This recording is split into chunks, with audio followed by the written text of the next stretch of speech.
trata de una regulación hetero. Muy bien. Hemos dado algunos ejemplos, ¿sí? Enzimas digestivas, aquí entrarían en homotropas, es el mismo sustrato el que produce la activación del sitio activo, mientras que aquí tenemos, cuando hablamos de heterotropas, las que utilizan los cofactores.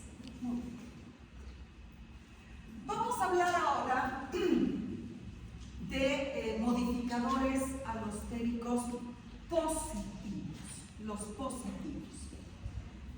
Si decimos que son positivos, pues quiere decir que van a aumentar la velocidad de las reacciones químicas. Esa es su función, aumentan la velocidad de las reacciones químicas. La mayor parte de los reguladores alostéricos son positivos, por supuesto, y son además fisiológicos, cosa que no ocurre cuando hablamos de los reguladores alostéricos negativos. ¿A qué me refiero? Me refiero a que los negativos habitualmente son extraños al organismo, es decir, que son fármacos o son moléculas tóxicas. ¿Por qué? Porque lo ideal no es que las reacciones sean inhibidas, sino que las reacciones sean aceleradas. Muy bien.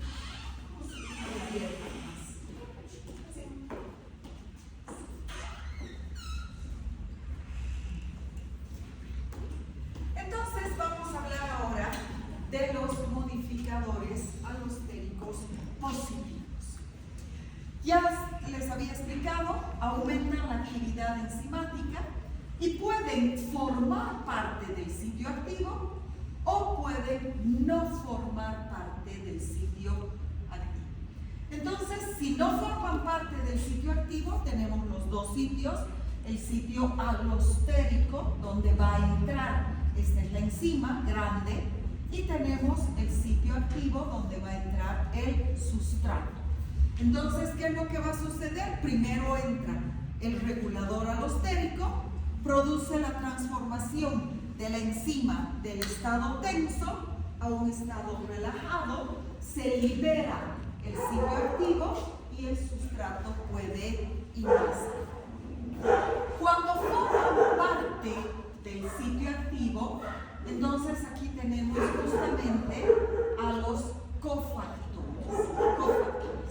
Sí, en la imagen está específicamente la coenzima, pero sabemos que también puede ser un ion inorgánico. Entonces, lo primero que va a hacer es la enzima, o mejor dicho, el cofactor se va a unir a la enzima y de esta forma vamos a tener activado el sitio activo. Va a tener una conformación que es adecuada para que el sustrato pueda ingresar y se produzca la reacción metabólica.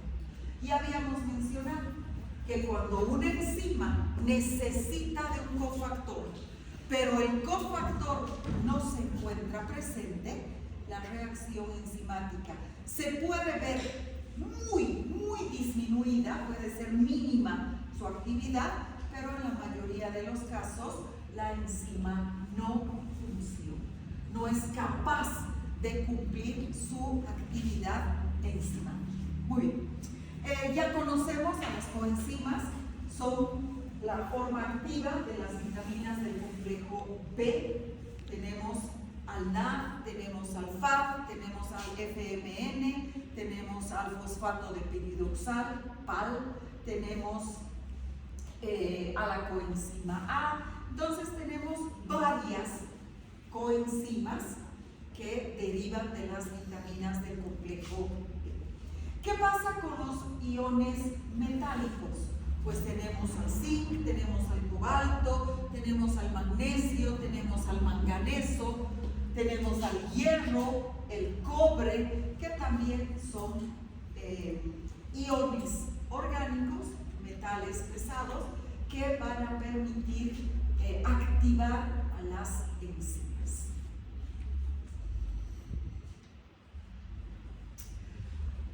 Los modificadores enzimáticos negativos. Los negativos.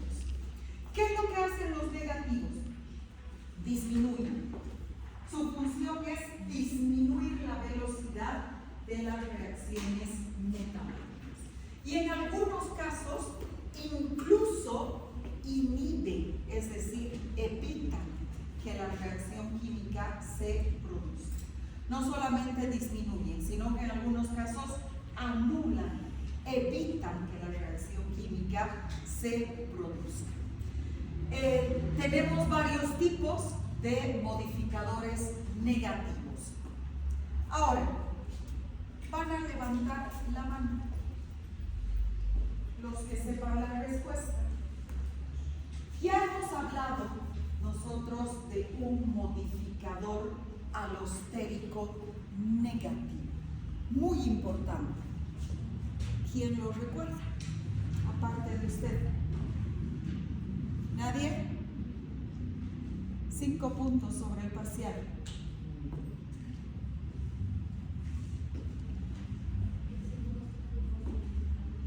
Es el 2,3-bifosfoglicerato.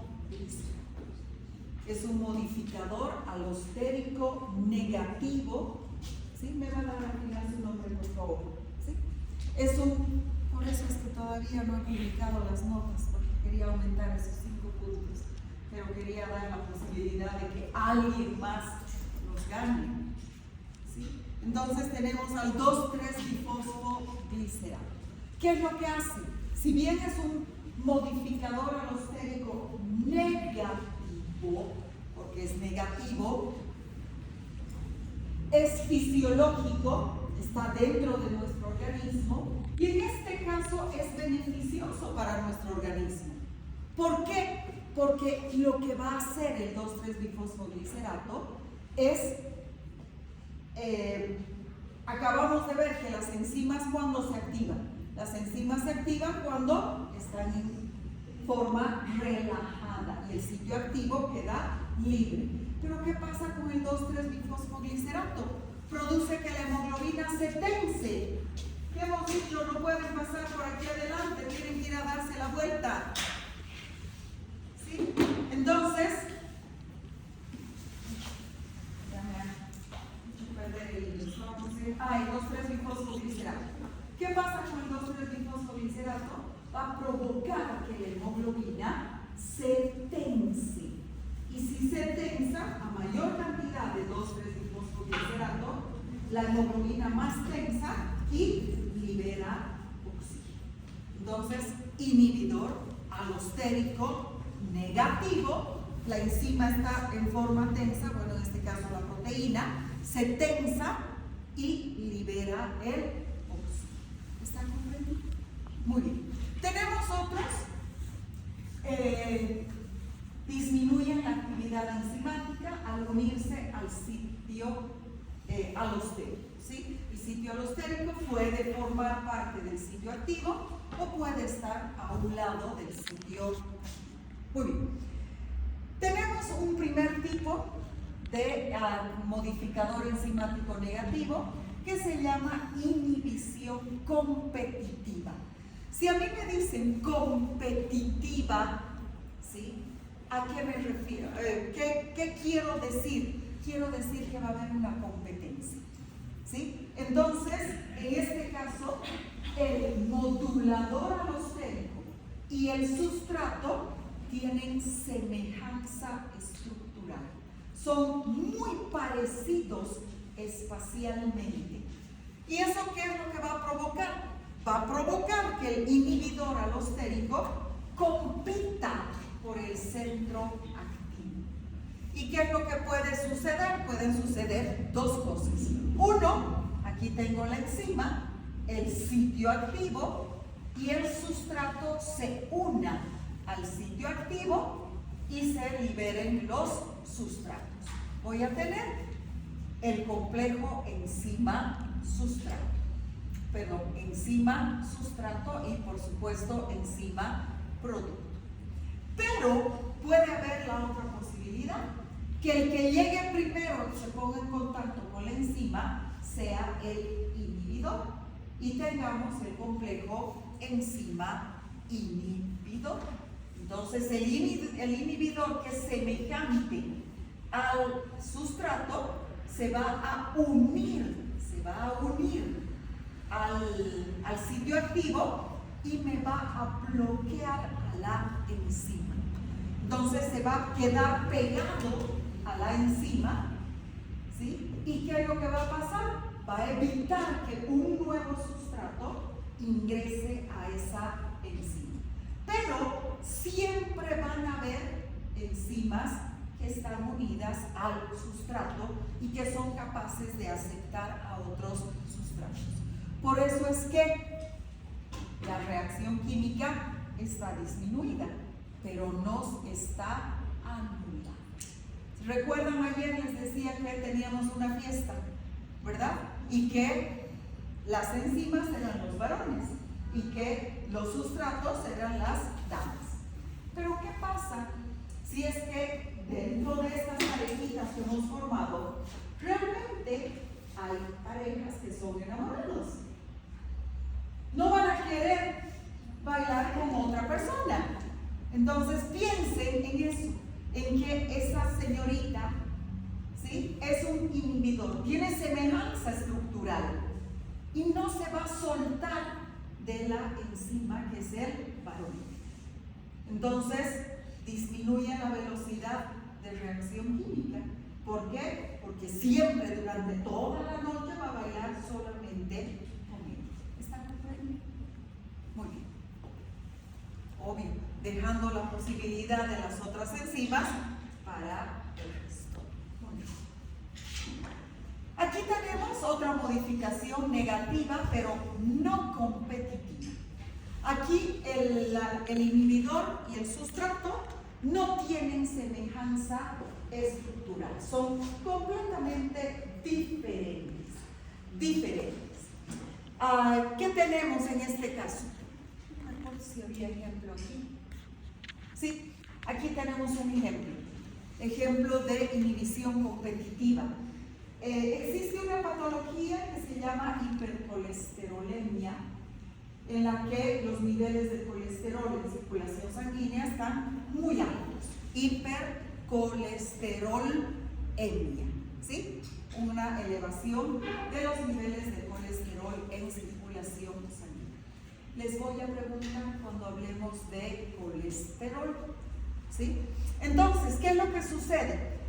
Si es una enfermedad muy frecuente, con toda seguridad que alguien en casa tiene elevado el colesterol, ¿sí? ¿Y cuál es la medicación? La medicación, que la van a estudiar el próximo año en farmacología, es una serie de medicamentos, de fármacos, que genéricamente se llaman estatinas, ¿sí? Hay varios tipos de estatinas. Pero ¿qué característica tienen estas estatinas? Que inhiben la síntesis endógena del colesterol. ¿Por qué? Porque tienen una semejanza estructural, estas estatinas, ¿con quién? Con el sustrato, con la molécula a partir de la cual en mi organismo se va a formar colesterol. Entonces, compiten con la enzima. La enzima se llama HMG, coenzima A reductasa. Entonces, compiten las estatinas con la HMG, coenzima A reductasa. Entonces, esta es la HMG, coenzima A, que se une a la enzima, pero la estatina tiene semejanza estructural. Entonces compite por la enzima y evita que la HMG coenzima A se una a su enzima y forme colesterol. ¿Está comprendido? Les voy a preguntar, y esto va a ser ya dentro de 4 meses, porque es colesterol, metabolismo del colesterol es uno de los últimos temas del programa.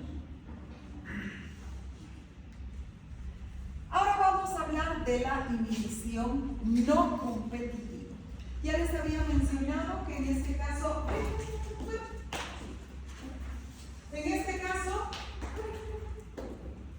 no hay semejanza estructural. El inhibidor y el sustrato son completamente diferentes.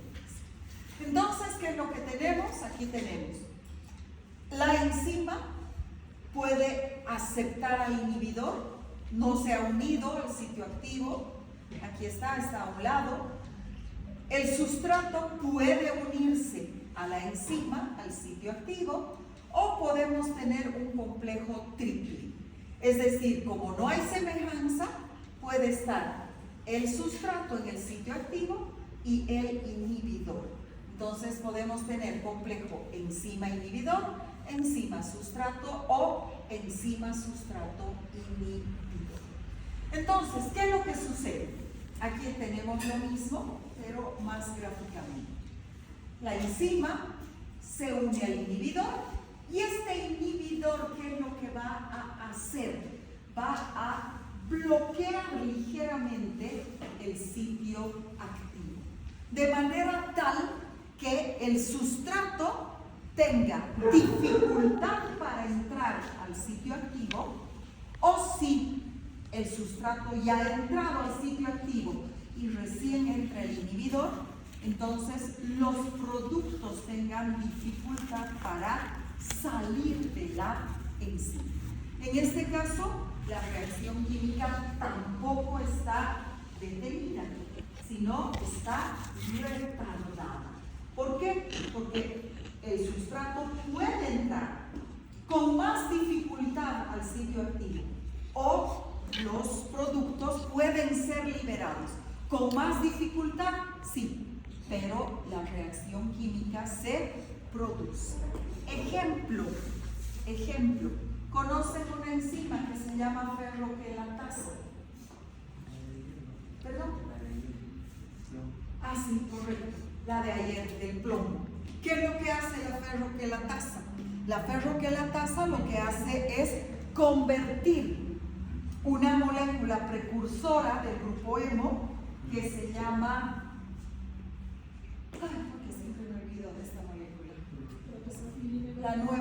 la protoporfirina 9, correcto, gracias, ¿sí? La 9 protoporfirina, ¿qué es lo que hace? Ya es la estructura cíclica del grupo hemo, y lo único que le falta para convertirse en hemo es hierro. Entonces, la 9 protoporfirina, o la protoporfirina 9, por acción de la ferroquelatasa, se va a unir al hierro, o al revés, el hierro se va a unir a la protoporfirina 9. Pero, cuando hay zinc en el medio, que es lo que sucede a la ribera del río Pilcomayo, entonces esta ferroquelatasa se ve inhibida. El hierro se convierte en un inhibidor, el plomo se convierte en un inhibidor alostérico y disminuye la capacidad que tiene la ferroquelatasa de unir el hierro a la protoporfirina 9. Entonces, por este motivo es que los pacientes que viven a orillas del río Pilcomayo tienen anemia por deficiencia de hierro. No es que no haya hierro, sino que está inhibida la capacidad que tiene el hierro de unirse a la protoporfirina. ¿Está comprendido? Muy bien. Entonces ahí está. El plomo actúa sobre la ferroquelatasa y produce la inhibición de la actividad. Aquí tenemos otra inhibición no competitiva. En este caso, la enzima estaba muy cerca del sitio activo. Aquí están muy lejos. Y en este caso, ¿qué es lo que vamos a tener? Vamos a tener una inhibición, no solo una disminución, sino una inhibición total. de manera tal que el inhibidor alostérico va a provocar una modificación tal del centro activo, ¿sí?, que el sustrato no puede entrar al sitio activo. Un ejemplo concreto es una enzima que se llama citocromo oxidasa. Es la citocromo oxidasa. ¿Dónde actúa la citocromo oxidasa? En la cadena transportadora de electrones de la mitocondria. Entonces, ¿qué es lo que va a hacer? Va a transportarme electrones de un complejo proteico a otro. Pero si la enzima, la citocromo oxidasa, está inhibida, los electrones no van a poder saltar al siguiente complejo, ¿sí? Entonces la cadena transportadora de electrones se bloquea. ¿Y qué es lo que va a suceder si la cadena transportadora de electrones se bloquea?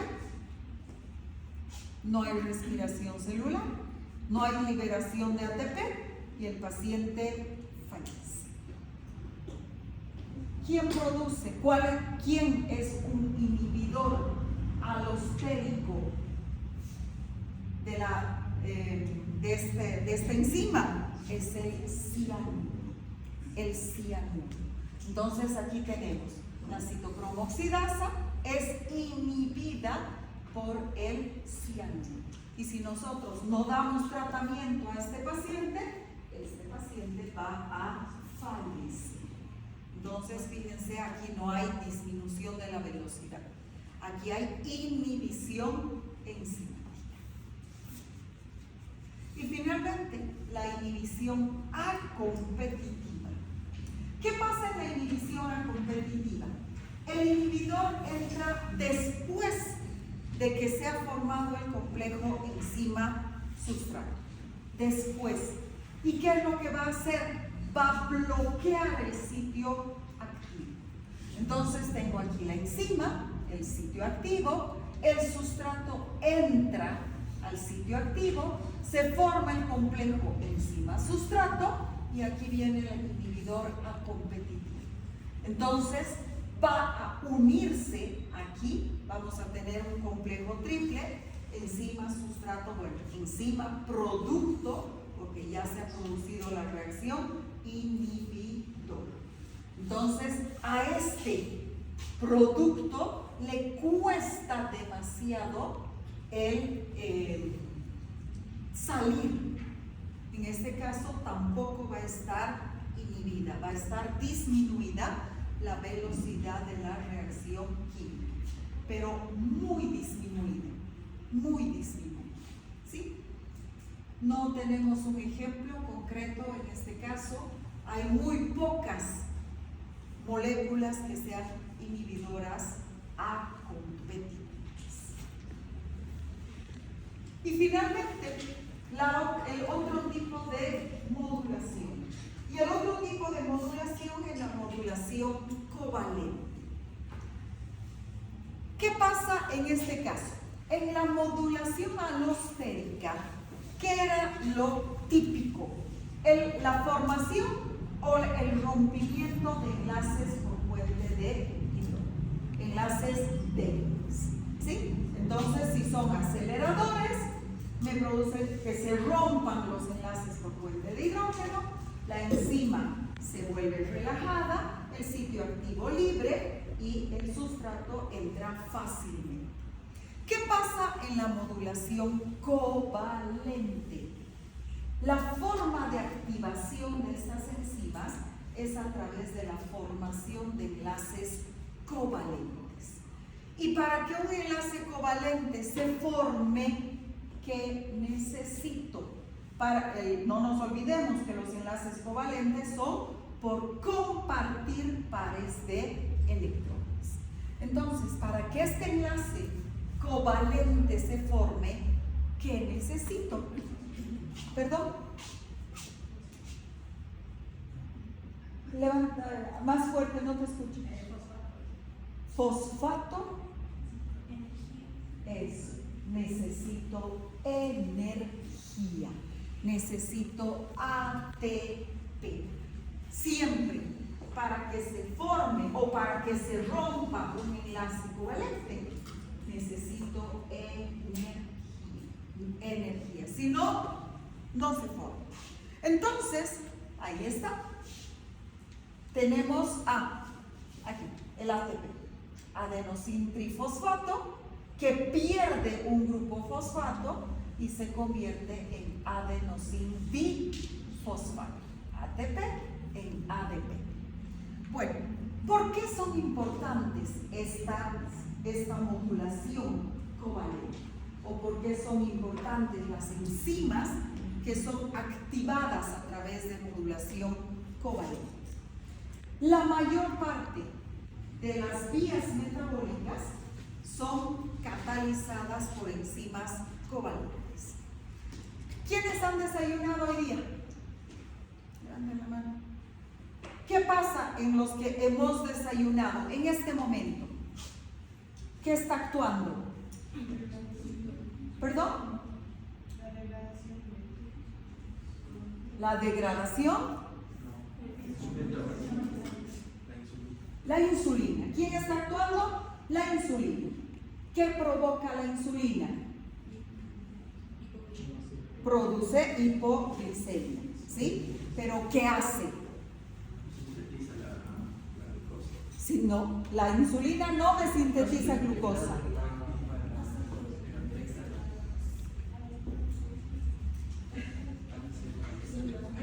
Hace que la glucosa que está en exceso, que proviene de la dieta, entre a los 3 tipos de células blanco.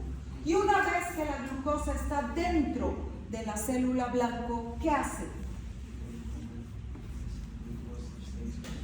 Ya, la convierte en glucosa 6-fosfato y la glucosa 6-fosfato,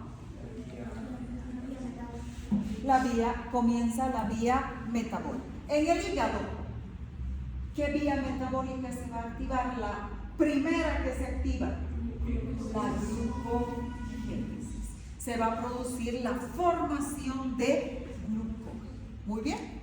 Entonces, todos los que hemos desayunado, en este momento estamos formando glucógeno, que es la molécula de reserva energética en el hígado. ¿Para qué? Para que cuando no desayunemos, que es lo que está pasando en los que no han desayunado. ¿Qué está pasando en los que no han desayunado? Siguiendo la misma hermenéutica.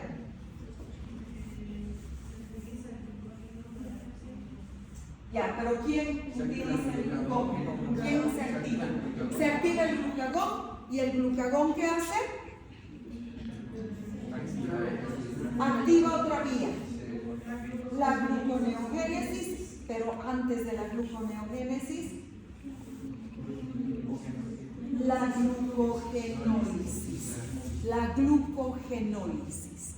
¿Y qué significa glucogenólisis? Pues que este glucógeno que hemos almacenado en el hígado se degrada a glucosa. Muy bien, perfecto.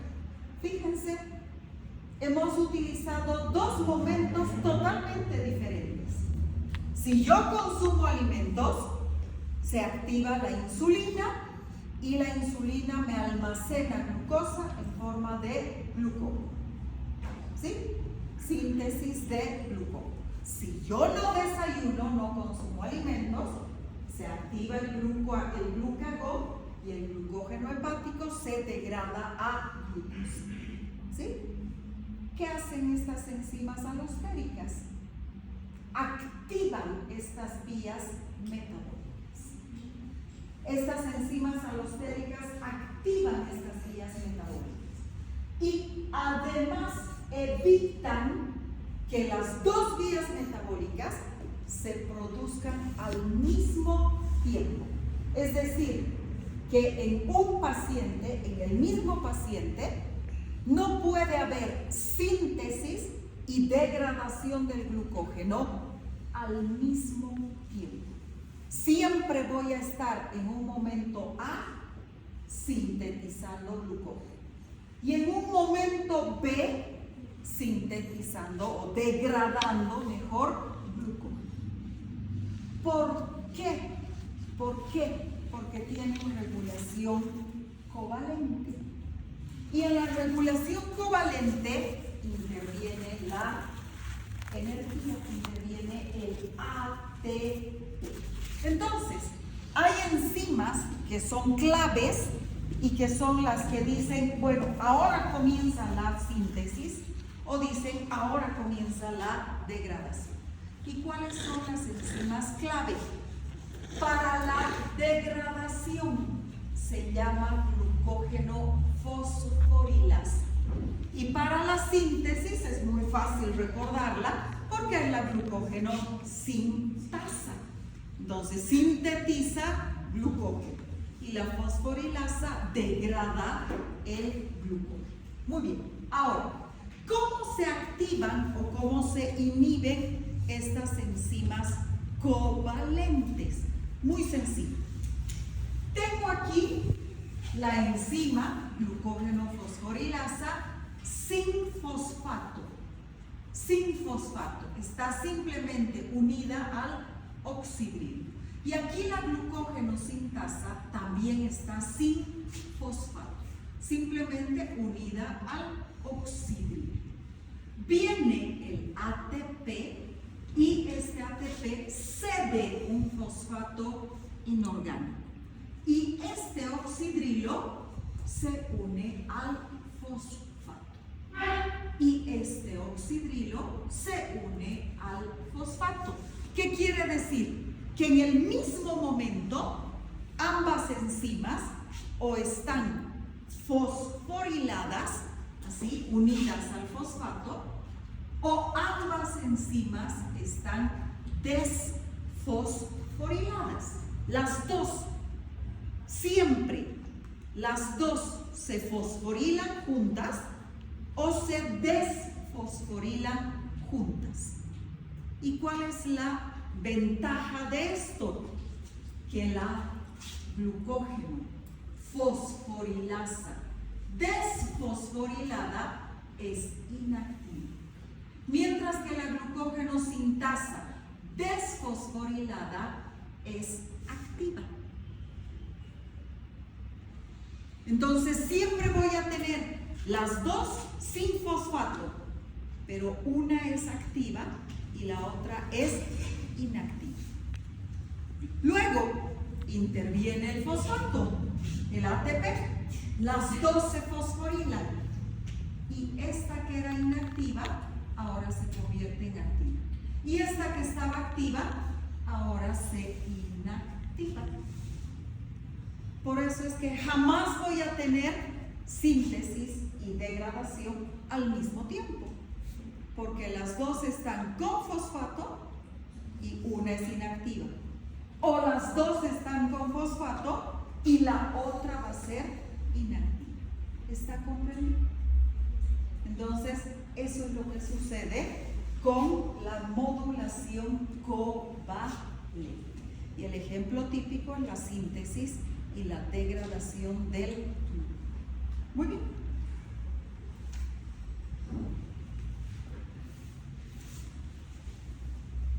Ya hemos terminado la regulación enzimática. Ahora, ¿por qué es importante que estas enzimas sean reguladas? ¿Por qué es importante que las enzimas en un momento estén activas y en otro momento estén inactivas? Porque si 24 horas al día, 7 días a la semana, las enzimas estarían activas, entraríamos en un caos, entraríamos en anarquía. ¿Qué significa? Que el metabolismo todo el tiempo estaría, las enzimas digestivas, por ejemplo, tendríamos que estar comiendo todo el santo día. ¿Por qué? Porque las enzimas estarían necesitando sustrato. ¿Y qué pasa si no le llega sustrato de la alimentación? Empezaría a comernos a nosotros mismos. Entonces buscarían de dónde van a sacar estos sustratos y de dónde van a sacar de los tejidos. entonces entraríamos en un caos metabólico. Por eso es importante que las enzimas se activen y se inhiban. Muy importante que se activen y se inhiban. Aquí tenemos el ejemplo que les había dicho. Esta es una regulación alostérica homotropa. ¿Por qué? Es una enzima digestiva. Aquí tenemos la pepsina. ¿Qué es lo que va a hacer la pepsina? Es la enzima activa. ¿Y qué es lo que va a hacer? Se va a unir al pepsinógeno. ¿Y qué es lo que va a hacer? Va a activar al pepsinógeno. Es la misma enzima que me activa a la enzima que está inactiva y se va a convertir en pepsina. ¿Sí? Entonces, ¿cómo sé que una enzima está activa? O mejor dicho, ¿cómo sé que una enzima está inactiva? Inactiva, porque tiene un prefijo pro o porque termina en ógeno. ¿Sí? Entonces, procarboxilasa. Entonces, la enzima activa es la carboxilasa. La inactiva es la procarboxilasa. En el caso del pepsinógeno, termina en ógeno. La enzima activa es la pepsina. ¿Sí? Procarboxipeptidasa, ógeno, pepsinógeno. ¿Sí? Entonces, tripsina, tripsinógeno. Quimotripsina, quimotripsinógeno. Entonces, terminaciones ógeno, inactivo. Si no tienen pro u ógeno, son enzimas activas. Entonces, estas proenzimas lo que hacen es proteger a los tejidos contra la autodigestión. Entonces tengo aquí la proenzima, también se llaman zimógenos, ¿sí? Que es inactiva. Entonces aquí está bloqueado el sitio activo. Para que esta enzima se active, tengo que quitarle esta tapa para que me deje el sitio activo libre. Entonces hay una activación de la enzima.